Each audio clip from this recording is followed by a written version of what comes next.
It's 10 o'clock in the morning here in Taipei. Lalabas tayo para magkape. So, nahanap ko itong Moonshine Coffee near the place where I'm staying.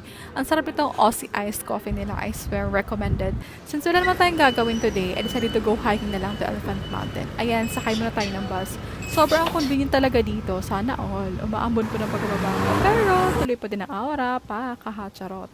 Ayan, sabi, papunta daw doon. Outfit check muna bago makagard. Buti na lang comfy itong suit ko today.